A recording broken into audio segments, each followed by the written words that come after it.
generally in rigid cyclic system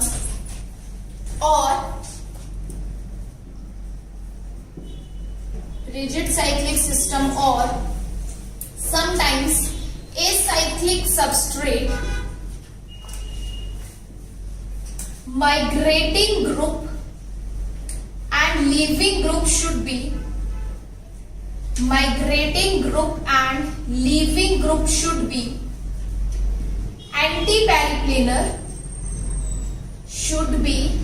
antiperiplanar to each other. For semi-pinacolone rearrangement.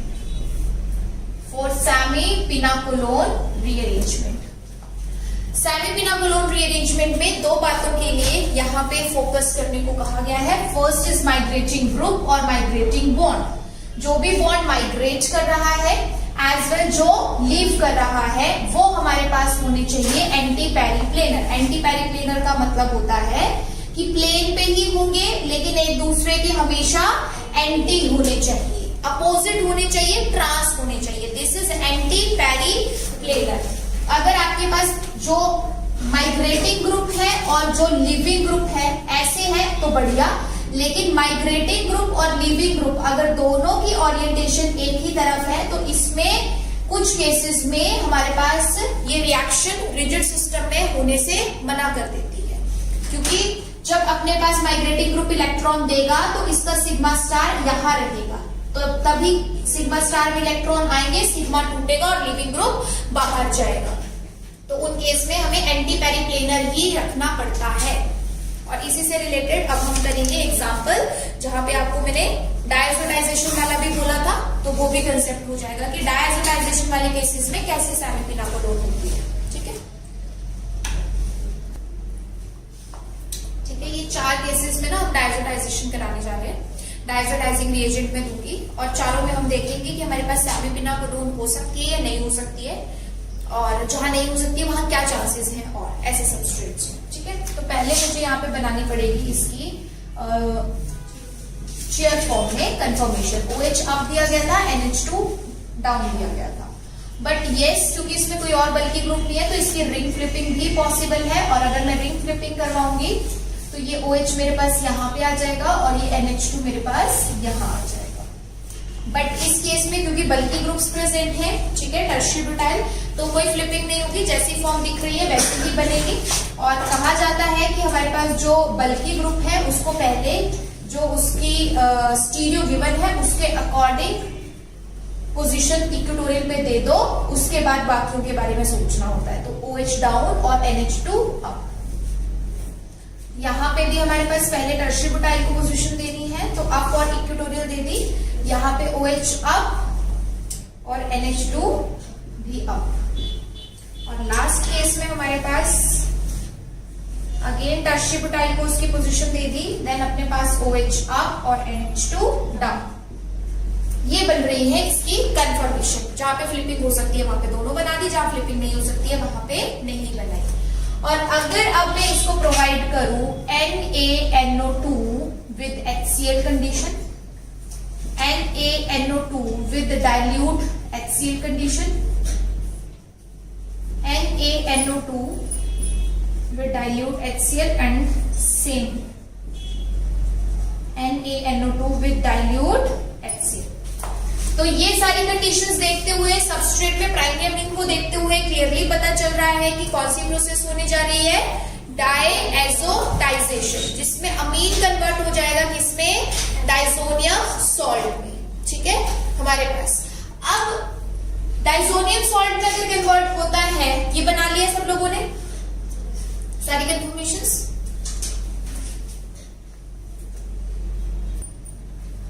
सो यहाँ पे क्या होगा, जब ये डाइजोटाइजेशन की प्रोसेस होगी तो अल्टीमेटली ये बन जाएगा N2 पॉजिटिव. तो मैं इसी में बना रही हूँ N2 पॉजिटिव, आप एरो के आगे बना दीजिएगा N2 positive and here also N2 positive. तो ये जो डायजोटाइजेशन का काम था वो अपने पास हो गया यहाँ पे. और डायजोटाइजेशन के बाद हमें ये मिला है. तो इसमें हमारे पास क्या मतलब चीजें हैं जो ध्यान में रखने वाली हैं. वो ये कि पहली बात तो कि जब भी साइक्लोहेक्सेन का क्वेश्चन आएगा, पहली बात जब भी साइक्लोहेक्सेन का क्वेश्चन आएगा, आपको बताया गया है कि वो क्वेश्चन आपने चेयर फॉर्म के थ्रू ही करना है। बहुत सारे ऐसे कंसेप्ट होते हैं जो हमें इसकी स्टीरियोकेमिस्ट्री के चेयर फॉर्म में नजर आते हैं, लेकिन प्लेनर में नहीं नजर आते। इसलिए जब भी साइक्लोहेक्सेन से रिलेटेड क्वेश्चन आएगा वो आप करोगे चेयर फॉर्म में ड्रॉ करने के बाद। अब देखो पहले क्वेश्चन में मुझे करवानी है क्या, सेमीपिनाकोलोन। इन केस मुझे लग रहा है क्योंकि उसमें भी ऐसा होता है, एक पोजीशन पे OH, अगली पोजीशन पे लिविंग ग्रुप। बट क्या बोला गया है कि जो माइग्रेट करने वाला ग्रुप है, अब देखो ऑक्सीजन अपने यहाँ इलेक्ट्रॉन देगा, ध्यान से सुन लो, पहले पेन छोड़ दो सब लोग, समझो, उसके बाद नोट करना। जो समझने वाला स्टेप है उस पर ध्यान दिया करो अच्छे से। तो ऑक्सीजन यहाँ पे जब अपने इलेक्ट्रॉन देगा, इस पोजीशन में से कोई एक कार्बन माइग्रेट करेगा, कोई एक बॉन्ड माइग्रेट करेगा। अब लिविंग ग्रुप इसके साथ आगे जुड़ा है तो इसको तो मैं तोड़ नहीं सकती। इट मींस कौन सा जाएगा, ये वाला बॉन्ड माइग्रेट करेगा। अब ये जो माइग्रेट करने वाला है और जो लीव करने वाला है, किसी भी तरीके से Z की फॉर्म में लग रहा है, किसी भी तरीके से Z की फॉर्म में लग रहा है, नहीं। It means it is not anti periplanar. But मैंने कहा कि सबस्ट्रेट में फ्लिपिंग के चांसेस हैं क्योंकि बल्कि ग्रुप नहीं प्रेजेंट था। तो उस केस में अगर ये OH अपने इलेक्ट्रॉन देता है तो ये अपने पास है लिविंग ग्रुप का बॉन्ड और ये होगा माइग्रेशन वाला बॉन्ड। तो ये अपने पास कंडीशन यस, अगर मैं इसको टिल्ट करूं तो Z जैसी लग रही है, या कह लो एंटी पेरीप्लेनर लग रही है। दोनों सेम साइड दी है, ये ऐसे फिर ये ऐसे और ये नीचे की तरफ है, तो दोनों यहाँ पे एंटी पेरीप्लेनर है। कौन दोनों, migrating group and leaving group. It means इसमें सेमीपिनाकोलोन हो सकती है। सबसे पहले तो ये चेक किया जाएगा कि सेमीपिनाकोलोन हो सकती है या नहीं, तो फर्स्ट में हो सकती है। सेकेंड केस में चेक करो क्या सेमीपिनाकोलोन हो सकती है। फर्स्ट में मैंने कहा यस, अगर इस सबस्ट्रेट में इस फॉर्म में रहेगा तो नहीं होगी, बट अगर रिंग फ्लिपिंग करके इस फॉर्म में जाता है तो पॉसिबल है। तो सबसे पहले तो आप यही चेक करो कि पॉसिबल है या नहीं। सेकंड वाले में पॉसिबल है, यस। OH के इलेक्ट्रॉन जब यहाँ पे शिफ्ट होंगे तो ये वाला बॉन्ड माइग्रेट करेगा, तो जो माइग्रेट करने वाला बॉन्ड है और जो लीव करने वाला बॉन्ड है that is anti periplanar. Third case में देखूं तो अगेन OH जब अपने इलेक्ट्रॉन देगा तो ये वाला बॉन्ड माइग्रेट करेगा, तो माइग्रेट करने वाला और लीव करने वाला बॉन्ड यहाँ भी क्या है, एंटी पेरीप्लेनर। तो इट मींस इसमें भी हो जाएगी, इसमें भी हो जाएगी, फर्स्ट में भी हो जाएगी। बट लास्ट में हमारे पास अगर OH अपने इलेक्ट्रॉन देता है तो माइग्रेट ये वाला बॉन्ड करेगा और लीव ये वाला बॉन्ड करेगा। तो पहली बात ये एंटी पेरीप्लेनर तो नहीं है। दूसरी बात दिमाग में आता है कि हम रिंग फ्लिपिंग करा के देख लेते हैं कि किसी दूसरी कंफर्मेशन में तो नहीं हो रहा, तो वो यहाँ पे पॉसिबल नहीं है due to this bulky group. It means इसमें सेमीपिनाकोलोन नहीं, इसमें सेमीपिनाकोलोन नहीं होगी। तो आपके पास फर्स्ट केस के लिए एक लाइन लिखिए, फिर मैं प्रोडक्ट बनवाऊंगी। फर्स्ट केस के लिए एक लाइन लिखिए, एज इन फर्स्ट केस लिखिए, as in first case when there is possibility of semipinacolone, when there is possibility of semipinacolone as well as when there is possibility of semipinacolone as well as epoxidation, as well as epoxidation, then major product will be obtained through semipinacolone. Then major product will be formed through semipinacolone. Major product will be obtained through semipinacolone. कहने का तात्पर्य, भाव ये है कि इस substrate को अगर मैं ऐसे रखती तो ये OH अपने इलेक्ट्रॉन सीधे यहाँ देके नाइट्रोजन को बाहर निकाल के इपॉक्साइड बना सकता था। मैं बताऊंगी कैसे बनेगी, ठीक है। बट अगर रिंग फ्लिपिंग कराई तो सेमीपिनाकोलोन हो रही है। तो ये सबस्ट्रेट ऐसा था जिसमें सेमीपिनाकोलोन के चांसेस भी हैं और इपॉक्सिडेशन के भी है। तो अगर कोई सबस्ट्रेट ऐसा मिलता है जिसमें दोनों के चांसेस होंगे तो major product will be obtained according to सेमीपिनाकोलोन।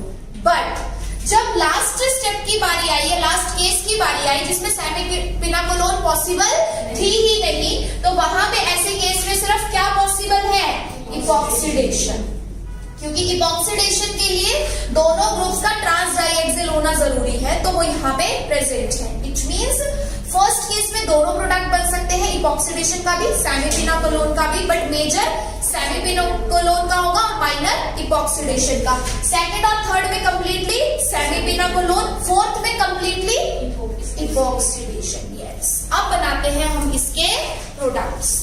अगर इसमें इपॉक्सीडेशन होगी तो इपॉक्सीडेशन आपको प्रोडक्ट ये दिलाएगी, ओ अप में रहेगा, इपॉक्साइड कहाँ रहेगा, अप में, क्योंकि उस केस में वो क्या करेगा, सीधा यहाँ पे इलेक्ट्रॉन देगा और नाइट्रोजन बाहर।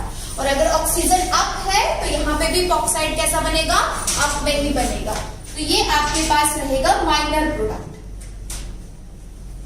ये रहेगा माइनर प्रोडक्ट। बट यहाँ पे हमारे पास क्या होगा, ये वाला बॉन्ड इस पोजीशन पे माइग्रेट करेगा और नाइट्रोजन यहां से लीव करेगा। तो इसमें ये वाला बॉन्ड टूट रहा है, ये वाला बॉन्ड बन रहा है। देखना एक बार ध्यान से इस चीज को, मैं यहां से इस बॉन्ड को तोड़ रही हूं, लेकिन इस पोजीशन को इसके साथ जोड़ रही हूं। तो मैंने इसका इसके साथ ये डॉटेड फॉर्म में बना दिया, यहाँ बॉन्ड बन रहा है, ये वाला बॉन्ड ब्रेक हो रहा है, ये वाला एज इट इज है, और इस पोजीशन पे आ जाएगा डबल बॉन्ड OH पॉजिटिव। देख लो एक बार शांति से, अच्छे से देखो कि मैंने जो बनाई है चीज वो समझ आ रही है। जो टूट रहा है बॉन्ड उसको भी मैंने ब्रेक किया है, जो नया बन रहा है उसको भी मैंने डॉटेड फॉर्म में ही अभी रखा है। अब क्या करना है, जब आपने इस ब्रेक, जो पुराना टूटा उसको डॉटेड में रखा और जो नया बना उसको डॉटेड में रखा, तो पहले तो ना पुराने वाले को हटाओ, पेंसिल इरेजर वाला काम करो, पेंसिल इरेजर साथ में रखो, पुराना वाला जो टूट रहा था उसको मिटाओ, जो नया बन रहा है उसको जोड़ दो। कितने मेंबर रिंग बन गई, 5। कितने मेंबर बनी है, 5। यानी आपके पास प्रोडक्ट ऐसा बनेगा, 5 मेंबर रिंग, उसके पास नेक्स्ट पोजीशन पे C डबल बॉन्ड O, जिसपे H मतलब आप कह सकते हो प्रेजेंट है, ठीक है, जो वर्क अप से आप बाद में निकाल दोगे तो ये बन जाएगा CHO। So this is your final product. और इसमें आप इसकी स्टीरियो जो है बेबी फॉर्म में ही रखोगे, क्योंकि आफ्टर रीअरेंजमेंट अबव बिलो कुछ भी जा सकता है, ठीक है। तो ये बन गया प्रोडक्ट किसका, सेमीपिनाकोलोन का। बहुत सिंपल है रीअरेंजमेंट वाले रिएक्शंस, बस पेंसिल इरेजर साथ में रखो, जो पुराना टूट रहा है उसको भी डॉटेड में, जो नया बन रहा है उसको भी डॉटेड में, पुराने वाले को फिर बाद में मिटा दो, जो नया बना है उसको डायरेक्ट कर दो, बन गया प्रोडक्ट। समझ आया इतना, सबको समझ आ गया है? तो मुझे सेकंड और थर्ड का प्रोडक्ट बना के दिखाओ। सेकंड और थर्ड का प्रोडक्ट बना के दिखाओ, ऐसे ही प्लेनर फॉर्म तक लेके जाना है इसको।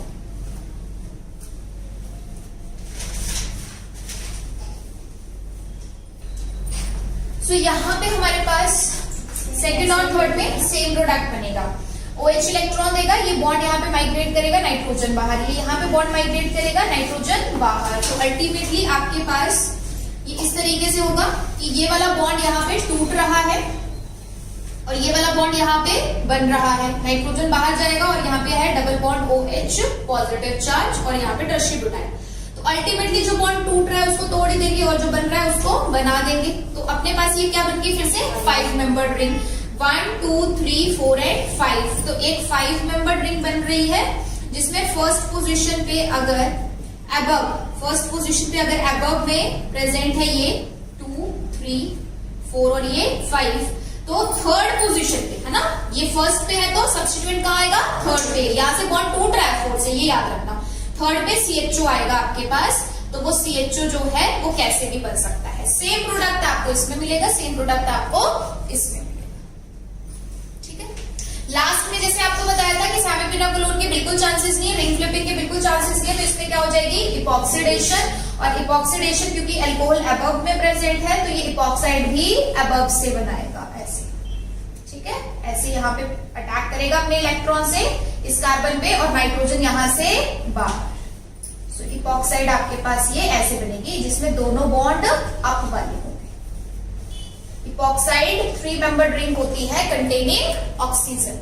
तो इन चारों एग्जाम्पल्स को एक साथ कराने का मतलब क्या था कि आपको बिल्कुल क्लियर रहे कि कहाँ पे हमें सेमीपिनाकोलोन करवानी है और कहाँ पे नहीं करानी है, कहाँ पे दिए गए प्रोडक्ट को as it is chair form में बदल के देख लेना है और कहाँ पे रिंग फ्लिपिंग भी करवानी है। तो ये सारे कंसेप्ट इसीलिए कराए कि जहां रिंग फ्लिपिंग हो सकती है वहां चेक करो जरूर रिंग फ्लिपिंग करके कि जैसा दिया है वैसे में तो नहीं, बट क्या रिंग फ्लिप करके सेमीपिनाकोलोन पॉसिबल है? अगर पॉसिबल है तो रिंग फ्लिपिंग के बाद वाले सबस्ट्रेट से सेमीपिनाकोलोन करानी है, इपॉक्सीडेशन नहीं करा देनी है। बट यहाँ क्योंकि रिंग फ्लिपिंग नहीं हो रही थी इसलिए इपॉक्सीडेशन, और इसमें तो क्लियरली दिख रही थी सामने दी गई फॉर्म से सेमीपिनाकोलोन हो रही है तो वो करवा देनी है। इट मीन्स कभी भी वो किसी सबस्ट्रेट में अल्कोहल और अमीन देता है विद डायजोडाइजिंग रिएजेंट, तो डायजोडाइजेशन के बाद उसमें सेमीपिनाकोलोन के चांसेस बनते हैं। बट यस, रिजिड सिस्टम है तो इस बात का ध्यान रखिएगा that migrating group and leaving group should be anti periplanar to